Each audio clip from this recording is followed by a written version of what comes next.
Hello, good afternoon. Hope you are doing well. My name's Alan Friesen. I was hoping to have my partner in crime on this show, Daniel Zapula, join me. I don't see him yet. And I also have a special guest from Africa who is not with me quite yet. But that's all right. We'll just assume there's normal delays in the universe. All right, so Daniel and I started a show. Hello, Scott Sweetman. Daniel and I started a show last weekend, and the show is Hopeifers. And Hopeifers is about audacious positivity, the most optimistic things that you could ever believe. It is about stories and dreams that you wish were true. That's what Hopeifers is about. So in our first episode, I don't know if you watched it last week, we talked about food for all. 6.8 billion people on this planet, right? And we talked about some fake news. And in this fake news, here's what we did. We went and we had these, let me just find it quick here. We had, no, sure as I'm sitting here, that's not it. Window, your entire screen. All right, let me try it this way. There, I think that's it. All right, let's see what we got there. Ooh, that looks like a mess. This is what I'm trying to show you.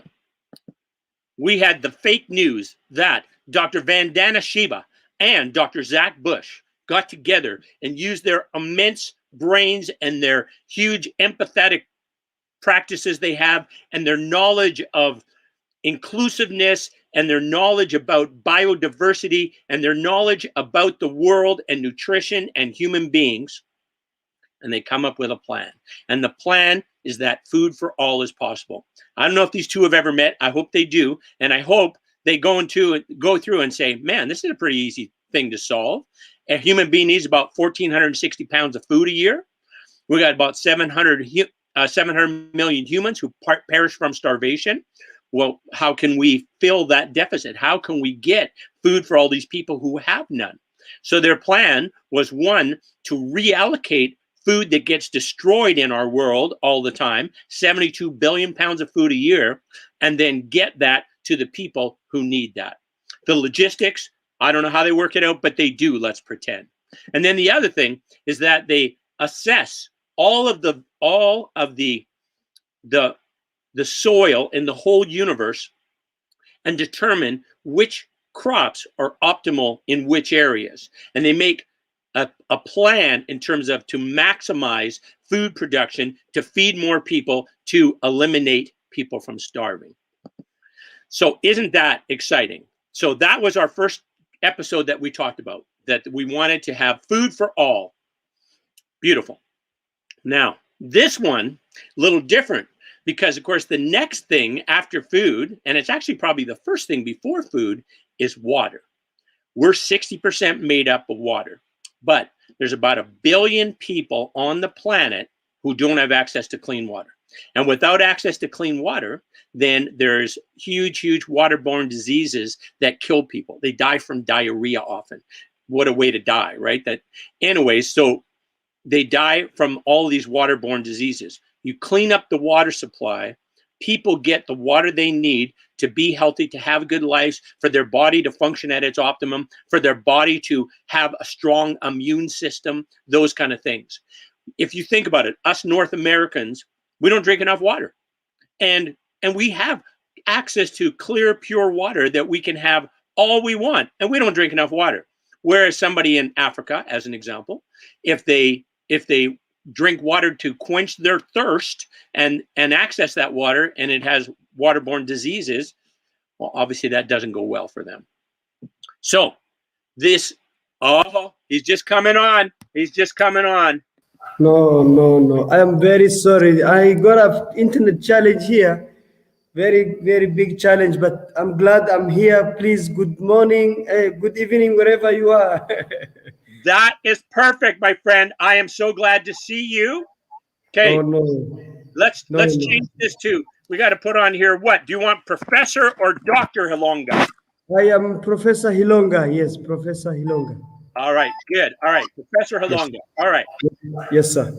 So you probably did not see this, but I started with a little summary of our show, Hopeifers. And Hopeifers are about audacious optimism, about amazing stories and dreams that we wish were true. Okay? Yes. All right. So then I talked about food for all, which is what we talked about last week. And then I just started setting up that what's probably more important than food for all is water, safe water for all, right? Because water Yes, sir. you need way more often than you do food, correct? Water is higher on the human need scale than what food is. Would you agree? Yes, sir. Yes, sir. Yeah, With food you can survive for at least 7 days without food, but without water, I think maybe 3 days you're done. exactly. And of course, where you have thirst that you need to satisfy, because 60% of our bodies are composed of water. Yes, Water sir. is very, very important that you have to have. And for people who have impure water, there is how many waterborne diseases? It's like, is it dozens? Is it hundreds? Yeah, many waterborne diseases, minimum of 10 maybe of different kinds, because there are bacterial diseases, viral diseases, they are of different kinds. Okay. Yeah. Okay.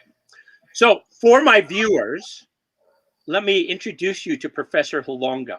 When I was kind of researching about water for all and saying, hey, there's 1 billion people on the planet don't have clean water, they're at risk of their health, I started researching it and I found Professor Hilonga. And Professor Hilonga created a nanotechnology filter, an amazing thing that for like $150 US, you can have like 20 people have clean water for 5 years. Is that about right? Did I get that right?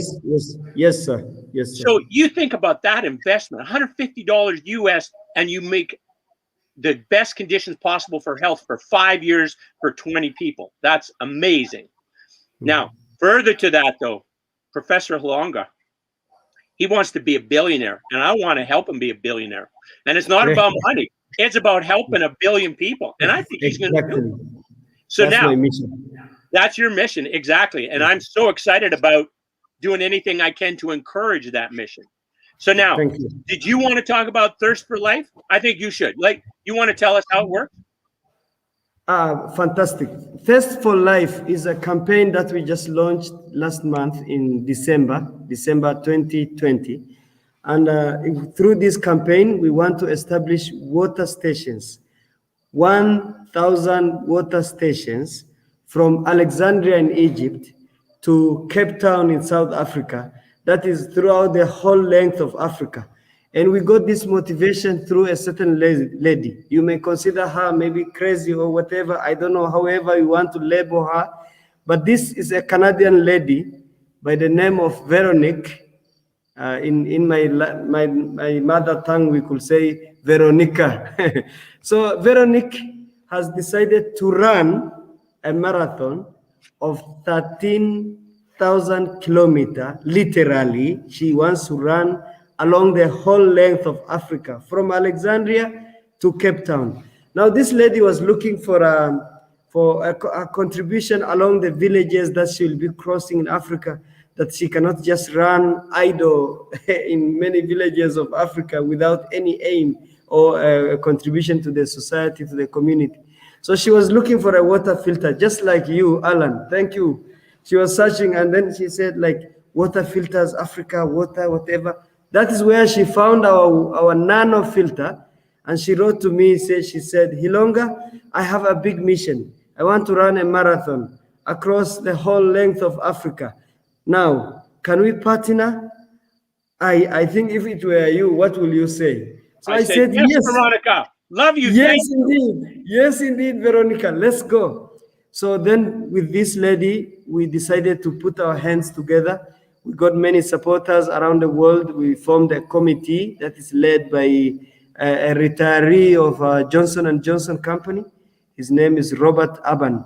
So Robert is the leader now of a committee that is formed by several people, about six people from different countries who are overseeing this Test for Life campaign. And I think, Alan, you qualify to be the member of this committee. I don't know. I should inform the members that I think we got another man with an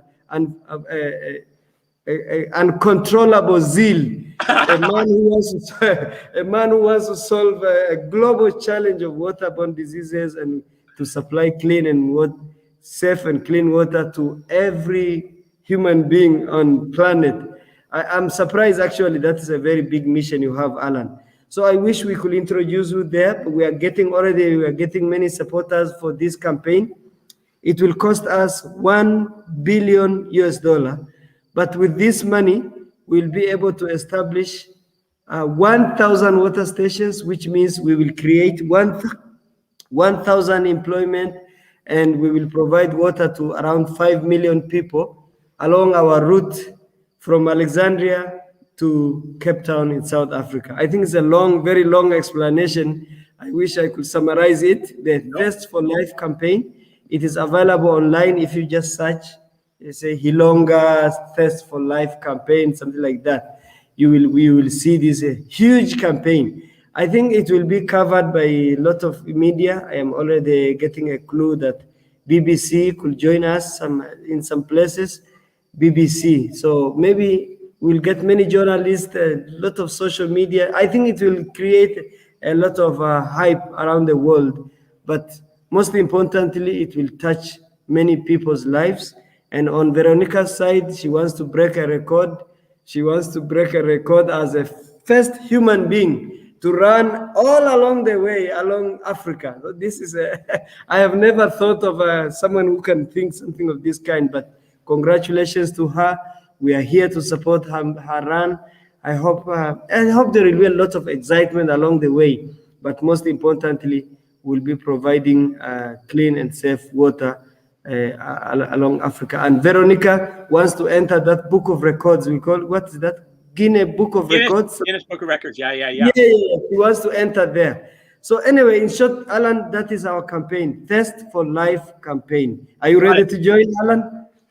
Yes, I'm in. I put the link. I put the link in the chat comments so other people can see it. Okay. Thank you, sir. And you know what? Let's just show it on the screen for just a minute and see if there's anything we want other people to make sure that people know. Just wait. Chrome tab. Thirst for Life. There we go.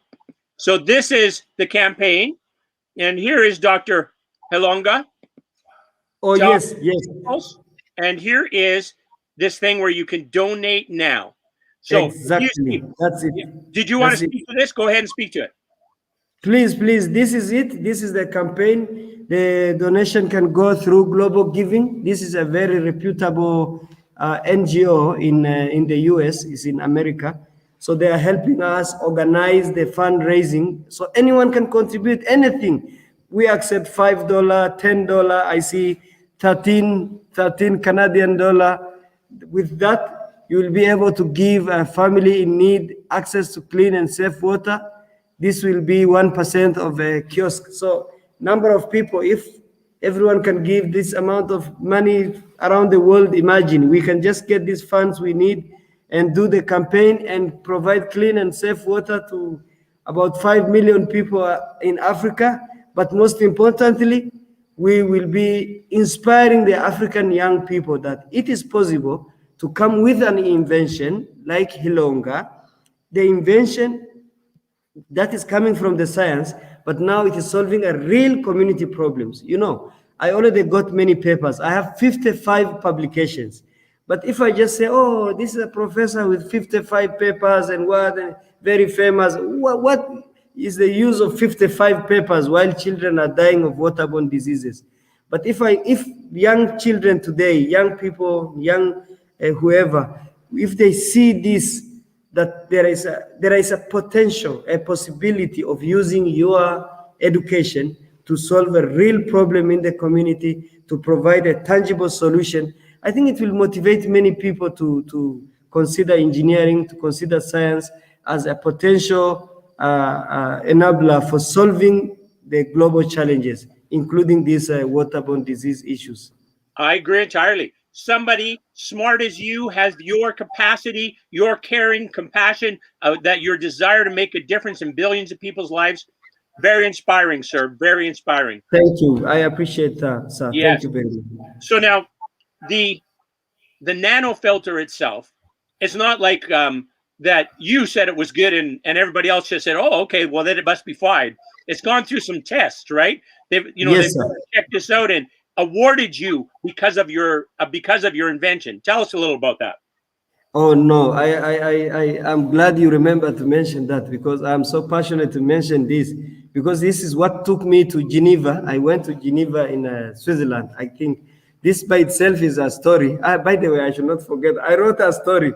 It said, my story from Gongali village. This is a village in Tanzania. From Gongali village to London and beyond. Now, this book is available on Amazon. If someone wants to buy it, it's a 9.99 US dollar. And I promised that the 100% of the profit I get from this book goes to support this Test for Life campaign. So my story from Gongali village to London and beyond by Asquar Hilonga. This is my book. It's available online. Maybe later you can put the link there also. It's available. Sure. Yeah, you will put it there. Yeah. So this beyond what I'm talking about, from Gongali village in Tanzania to London and beyond. The beyond is to other 20 countries around the world I have been. So one of these countries is Switzerland, and that is in Geneva. And what took me there is most interesting thing than going to these countries. I went there to receive the WHO award, the World Health Organization award, because of the success story we got with our Nano Filter, the water purification system. And this is one of other 21 awards. So in total, we have 21 awards around the world, including the Academy of Engineering. This is the Royal Academy of Engineering, the UK organization. It's called, its award is Africa Prize for Engineering Innovation. So I won 21 awards, and I'm so glad for all this. So the filter has met all those conditions. That's why it has met WHO conditions, standards that are required, and that's why it's winning all these awards. And I'm so glad. Maybe the next award will come through this Test for Life campaign, Mr. Alan, or the Hopeifers campaign. I think that would be reasonable expectation. Okay, Yes, this sir. is super exciting. Yes, sir. Tell me about is there enough of untreated water for that your filter can provide the filtration to provide enough clean water for everybody in Africa? Exactly. That's important question. So there is in Africa, if you look at the African map, see the rivers that are flowing around, see the potential that's there, the possibility of groundwater, drilling water, the surface water is available, groundwater is available, rainwater is available. So basically, there is a lot of water in Africa. So the accessibility, I'm not saying is 100%, but in most places, water is accessible, it's available, but it is dirty, and it is the cause of waterborne diseases. So I don't know the percentage, maybe next time I should come with the numbers, but the percentage of fresh water, the clean water, is really small. And so my contribution is to provide clean and safe water, even through the abundant river water that's available, river water, pool water, lake water. Imagine, like in Tanzania, we have Lake Victoria. Actually, that is bordering many countries, Tanzania, Kenya, Uganda, and those countries. They are all bordering this lake Victoria. There is another lake called Tanganyika. Tanzania, Burundi, whatever, Congo, all those countries are bordering this. Zambia, we have many rivers. There are many rivers, many lakes. The problem is the water is not clean. So through my technology now, all this water will be accessible to people. So all along certain rivers, whatever, people can just use water if they have my filter. So if the water is really, really contaminated, that must compromise how long the filter will function, right? Like normal, let's say it's contaminated, 15% contaminated water. I'm just making up numbers. But if it's 80% contaminated water, it's like sewage. Your filter obviously can't do that as much, or maybe can't do it at all, correct? You are very right. So we solve the condition, the water contamination, case by case. So there are cases where the water is completely dirty. Let's say, based on your percentage estimation, let's say 100% dirty. Actually, we look at turbidity, for example. How dirty is water is measured by the unit called turbidity. You measure how much dust is there, how clear is water. So if the turbidity is beyond 25 NTU, that is how we measure the unit, we need to pass the water through a constructed wetland. So it can pass first through a wetland system, like in the Maasai area, Maasai land, where really the water is red completely. So we have a technology where we plant some kind of plants called reeds. You know reeds? Yeah, We yeah. plant, and then we put like a cause gravel, and then the water comes through the gravel on the roots of the reeds, and then other contaminants are absorbed, the dust and everything, and the water that comes out from there, it will be relatively clearer than the dirty water at all. And then that one now we can easily handle. Then it comes through our filtration system, which starts with a boncha. This is coming from the cow bones, but also it goes to the sand. Normal sand. It can absorb a lot of contaminants, microbial contaminants, and so on. And then by then it will be almost 97.7% clearer. Then it goes through our nano filters, the membrane filter, which is 0.1 micron. And finally, you get 99.999% clear water. So what I'm saying in summary is that we handle the cases of water case by case. In some places, the issue is turbidity. People feel like this water is too dirty, but that's not a big problem. Actually, if I find the issue is just dust, that's the smallest problem to remove. Bacteria, that is useless. It's just to us, bacteria, we are not thinking so much about bacteria. That's the easiest problem to solve. The big problem actually is chemical contaminants. Like in Arusha here, our main challenge is fluoride. Fluoride is high in water. In some places, it goes up to 30 milligram per liter, while WHO recommends water contaminants, fluoride should not exceed 1.5. Imagine from 1.5, it goes up to 30. This is crazy. It's like poison. But Well, now, how is it you get fluoride naturally occurring in the water? Like here, yes, we they are add volcanic fluoride rocks. water for help people dental, right? Here, Yeah, that's exactly. So the fluoride source is the rocks.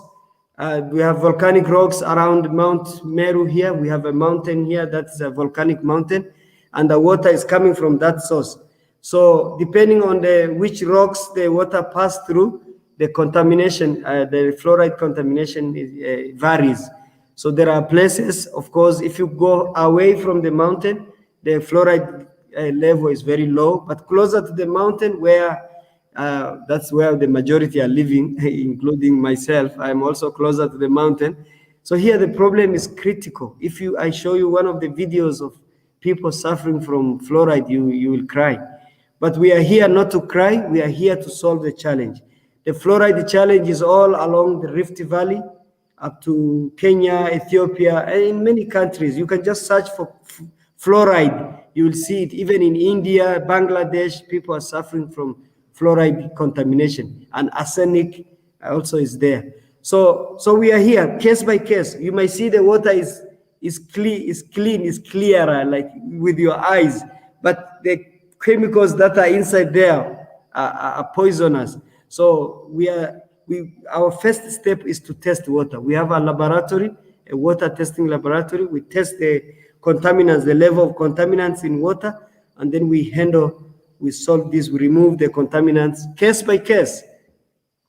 Did you say that, like, when you remove the fluoride, is there anything you can use that fluoride for? Like, can you take that waste product that you want out of the water and use it for another beneficial purpose? Like here, we add fluoride to water, right? And you're saying where it's naturally occurring in such a high parts per million, then it's killing people, right? Yeah. So again, yeah, thank you. I think you must have studied chemistry or what, I don't know, whatever you studied. That's very interesting mind. So that's how the chemist mind is reasoning, that nothing is a rubbish, or you can't just throw anything. There are useful products into there. You can also generate some recycle or reuse products or something like that, or generate something else. So in the case of fluoride actually you can develop something like hydrogen fluoride or fluoride compounds that can also be used in other places to, let's say, to add fluoride in water.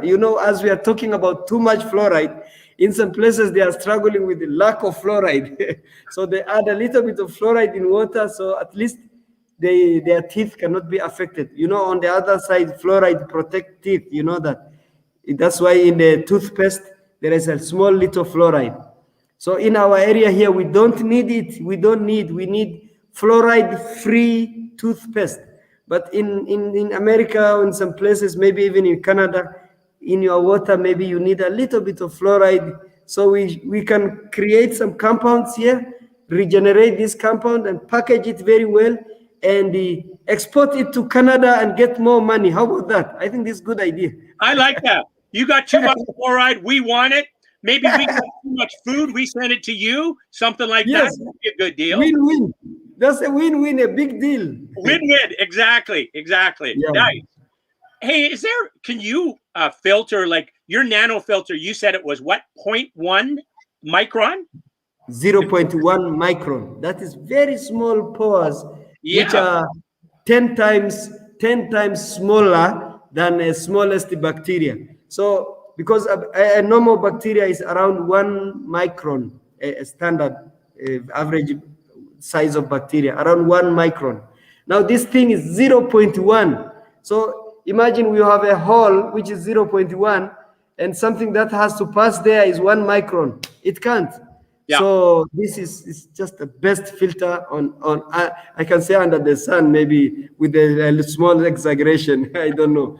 People have good filters here and there, but I'm saying this is a local solution we've developed here in Africa by a local engineer who wants to solve global challenges. So I'm here for that. Love it. Hey, is there a way to treat salt water to make it drinkable? I wish the answer is yes. But the answer is yes, not through my nano filter. At present, I am not able to remove salts. But there is another technology like reverse osmosis, desalination. These are very common technologies in Israel and in many places. They really remove salts from water. But it is expensive process. It demands energy. Nano filters are not using any energy. We don't use anything, solar or... Just gravity feed through. Yeah, just gravity. Simple. You put it anywhere, in any jungle in Africa, any place, rural places, people can operate without any prior skills or whatever, nothing. Just put the filter, put the water through, drink water, and don't die ignorantly for waterborne disease. Do you think there's the resources we need in our world right now so that everyone on the planet can have clean water? Do you believe that to be the case? I believe so. I believe, because all this war we conduct in the world, all these many crazy projects we run, maybe Corona by itself is a lesson we are learning.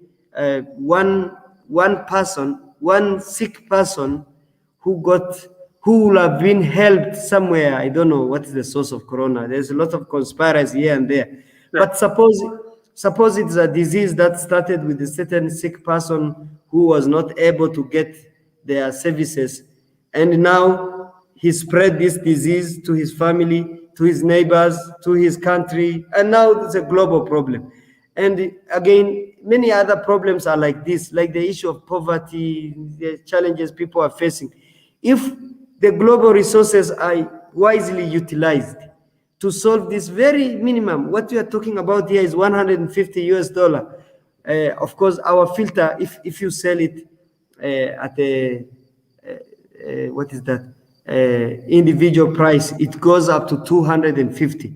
But I'm saying 150 for wholesale. If we can get enough resources to produce more filters, we could cut down the price from 250 to 150. Imagine with this now, for 100 for 20 families, we provide up to 5 years. You solve that problem at 150. Multiply all this. Maybe you are good in mathematics. You can tell us how much money is needed, and then you will tell me how much other funds on earth we are using for other many crazy things around the world. I'm not saying everything is crazy, but at least the war we are conducting in Iraq, in Afghanistan, in Somalia, in all these wars, at least savings from the wars could be used to solve this global waterborne challenge, and we forget it within our generation. Yeah. I love what you're saying, sir. Hey, did you watch the last? I sent you the link for the last episode that we had. Yes. Did you watch that? Yeah, I watched that, and it was fantastic. Interview you had with what is that man? Is he like African man? Looks like me. I don't know if he's from where. Daniel Zapula. He's from Lethbridge. I guess he couldn't join me today, but that's okay. Oh no, Daniel, please, we miss you here, man. He's American, black American, maybe? No? Yeah. Okay. That's my brother who went to America, I think, because I feel like he looks like my brother. There you go. Exactly. Did you like that idea of 3H humans? Did you like that idea where we talked about the dream we have for the people in the world? Do you remember that part? Did you hear that part? Please, can you explain it a little bit more? I'll tell it to you. This is a dream that we have, and we'll see if you share it. So we had this a dream in which we could see every human being in the whole planet at one time. Every human being in the whole planet. For that 1 microsecond, we could see every human being. 7.6 billion people, okay? And they're black and white and red and yellow and brown, and they have different clothes on, they have different gods, they talk different languages, but they were all healthy. Everybody was healthy. Wouldn't that be amazing? Everybody was hopeful. Everybody wanted to help. They wanted to help each other and help themselves to a better life, right? Exactly. And, I saw your passion as you were expressing the idea, yes. Yeah, so it's just like basically, and this is one thing that I think is important too, is that they're all human beings. You and I are human beings. We'll be human. Our race will be human beings until we die. And we've been human beings right from the start, right? From the as modern human beings, right? Yes, and there's times though that some of us weren't regarded as people, right? Even though we are always human beings, sometimes we weren't regarded as people. People who look like me 500 years ago said people look like you weren't a person. You're somebody that I could buy and sell, right? How crazy is it, right? People 200 years ago looked at our First Nations people here and said, you're not people. A guy like me again said, you're not a person.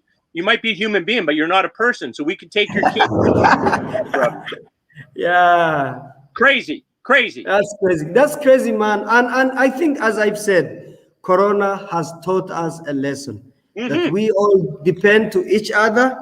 And just you imagine, the airports are closed, the flights are closed, whatever, lockdown, it does not matter whether this guy is black or red or whatever colors you have mentioned. It does not matter. If this guy brings Corona to the world, the whole world will be shut down. So this shows the human connection, humanity. is for all. Imagine if your neighbor is healthy, you are also healthy. If your neighbor has washed their hands, they will not bring corona to you. It means they will not bring waterborne diseases. They will not bring HIV, AIDS. They will not bring war. They will not bring disasters, environmental issues. Maybe next time I will tell you about my biogas project, where we conserve the environment by building the biodigesters that produce gas from cow dung systems, so people don't need to cut trees. And the benefit is that if they don't cut trees, we get a global benefit. The oxygen that is generated from here, from the trees in Africa, can go anywhere. In Canada, you get the oxygen from the trees in Tanzania. In Japan, they get this oxygen. So we are connected. It's our selfishness that is dividing us. Selfishness, which is evil. I agree entirely. I agree entirely. And that's when you're saying about the trees, that you can save more trees by running the dung biogeneration type thing. Trees Exactly. are like the lungs for the planet, right? Isn't that Exactly. what their function is, right? Yeah. We have many beneficiaries, more than 200 people. But again, this is a very small number. As I said, I want to be a billionaire in terms of number of people. So not a hundredaire. So I have only 200 people, but with a global support, which is also available on Global Giving. When someone is searching for this Test for Life or the water support, you can see also the support we are looking for the biogas project. So if that is the project we want to support, it is there, and we want to solve this global challenge as well. Imagine 7.6 billion people, all of them are not cutting trees. Nobody depend on trees. I think that will be a better world with better environment, and we can leave our children and the next generation with a better world than it is now. I agree entirely, brother. No, it makes really good sense to me. And the connection, I think the good thing about COVID is that it brings that connection together, that your personal health and my personal health are related to the health of everybody else, right? We're all connected. We're all tied in, right? So that is the point. Yes, I agree entirely, sir. Okay. Do we want to talk about your Wait a minute. It's like 2 a.m. there, right? 2 a.m. on Friday morning, right? Yeah, I hope our listeners are interested to these stories. But in detail, they can look at it on our website. We have a website called Gongali Modo. Again, that's my village name, Gongali.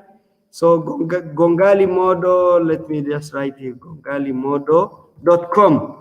Gongalimodo.com, everything is there, www.gongalimodo.com.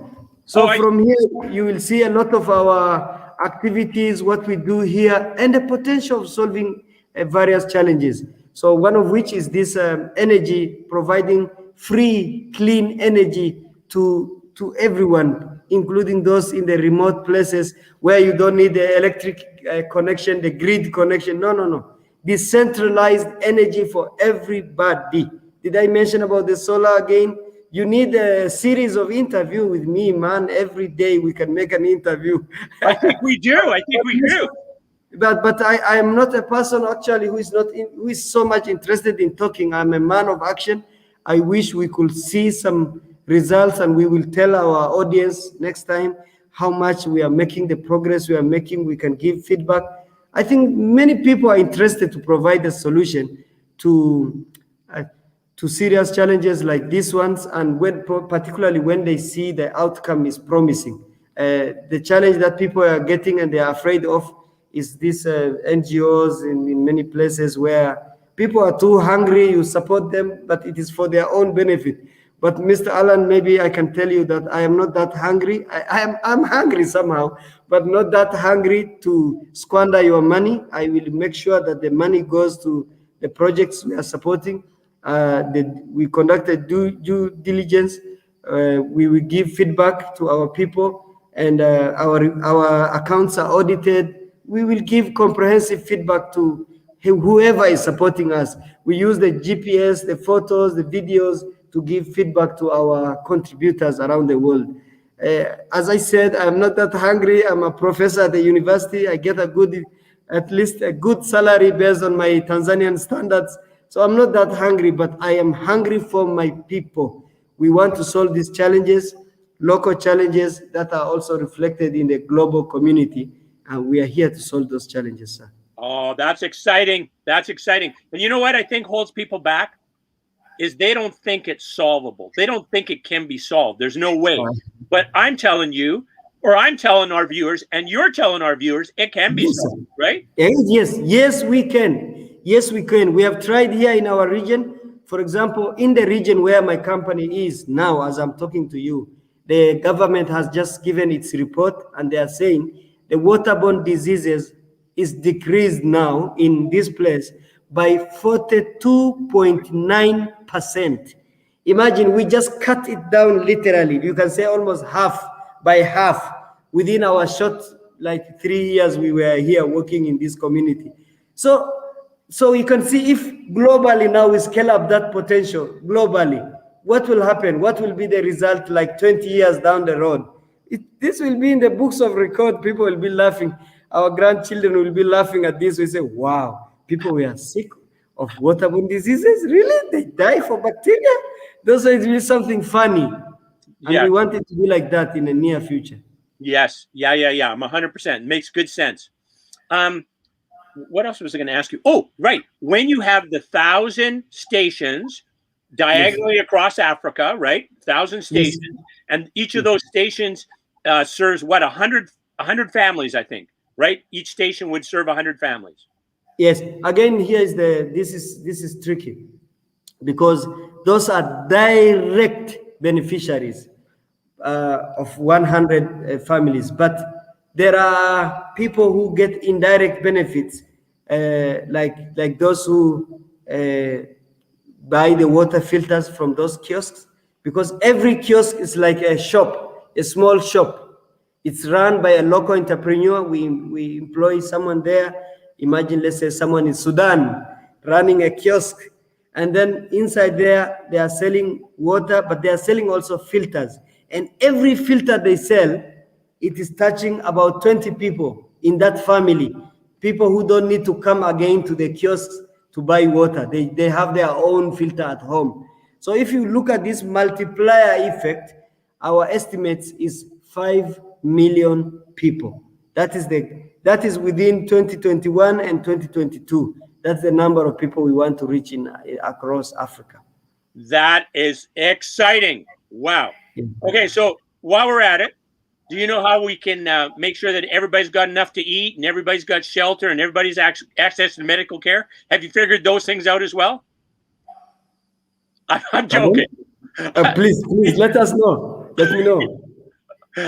I'm being a smartass. I'm saying that you've got this solved. How about all the other world problems? Can you get those looked after too? No, I am not getting you. I think this must be a crazy idea. So let's get it. I want these crazy ideas. What do you say? Hang on one second. Let me just show this one more time with our audience here. Okay, so this is the Thirst for Life. Now check this out. Okay. 1,313 Canadian dollars builds an entire kiosk, provide a whole community with life-saving clean water. The kiosk will be named after you, and you will receive updates from the community you have just transformed. 1,300 bucks. That's amazing value. That's incredible. Fantastic, man. Yeah. That is it. So if you can scale up that now to many other places around the world, we are able to solve these global challenges. And your name also will be there. I think you will be proud to support this campaign, that you also put a signature in your lifetime. You know, this life is very short. Again, Corona has taught us life is short. But let us put signature of love, signature of care to humanity, because that's what will be remembered in many years down the road. Yes, I agree entirely. So, you know, I'm not familiar with, are you a religious man? Are you a spiritual man? Yeah, I believe in Jesus. Okay. So your belief is Christian then, yeah? Yeah, sure. Yeah. Okay. I'm just curious. I'm not. The only reason I ask is there's some beliefs that we are just spiritual beings who are having this human experience. Mm. Does that resonate with you? Does that make sense to you? Yeah, that's what we believe. The whole world is created by God. We believe that, and that every human being is created in the image of God. Every human being is valuable, and we are spiritual beings. So whether you believe in Jesus or you don't believe in Jesus, then we are all created in the image of God, and we are responsible to God. So we're spiritual beings who are having this human experience. And I think why we're here is to make that human experience better for all of us. If I can make Exactly. your load a little lighter, if I can help you and you can help me, I think that's what we're here for. Do you That agree? is it. And I think all these religious books, that is what they are teaching. Those are the main teachings of Jesus. And that is how he evaluates. There is a Bible verse somewhere, if you can read about that story, where he was asking that, I was thirsty, you did not give me water. I was in prison, you did not visit me. And then people are surprised, where were you, Jesus? I did not see you in Tanzania. But he's saying, whenever you do these good acts for people, you are doing it to me. So Right. that motivates me not to divide people based on their religion. You are Muslim, we don't provide water to Muslims, or you are Hindu, or you are atheist, or whatever.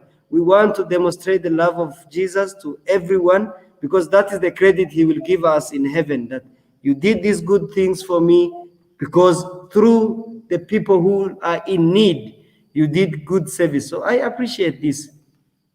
And you know what? I'm committed. Even during the journey through life, how's it going to feel for you as you've already done to make a huge difference in other people's health, right? That's gratifying for you as well, right? That makes you feel good that you're able to help somebody else, right? Alan, I think that is why we are on this earth, and we somehow, everyone wants to make a valuable thing, because finally, whether you believe or not, you will die. I will die either of disease or accident or old age. My grandmother just passed away 2 years ago now. She died at the age of 115. Imagine. Woohoo! Yeah, we thank God for that. But again, we are excited. Allah, she lived to 115. But the final statement is that she passed away, she died. So finally, we will pass away. The issue is, what is the mark that we have left in people's lives, in the world? How did we make our world a little bit better in our lifetime? I think that is I have not seen anyone, even those who are atheists or whatever, who was saying, no, I'm just a useless fellow here on earth.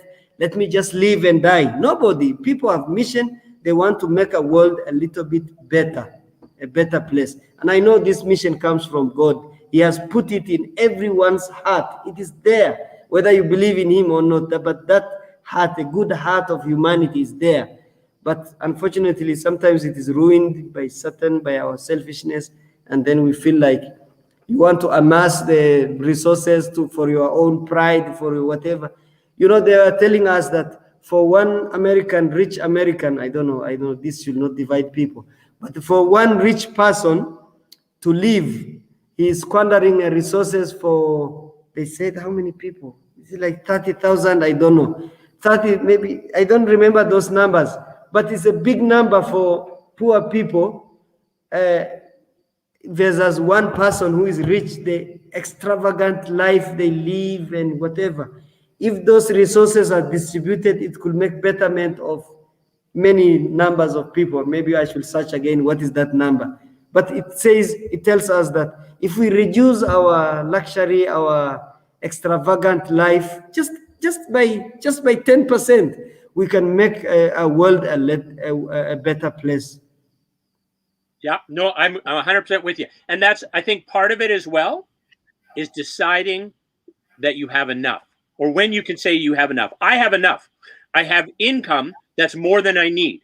So if it's income more than I need, then I have extra that I can help somebody else with, right? Exactly. That's the point. Exactly. And Yeah. then particularly like the activities we are doing, the help you give is magnified. So imagine $150. Alan, will you be bankrupt by giving 150? Let's tell the truth, man. You have a microphone there. Let me see if you will be bankrupt I and will not not able be to. hurt at all by that. No, I can do that. No problem. No, I'm just giving an example. How Yes. many other Alans are there around the world? If everyone just decide, okay, enough talk longer.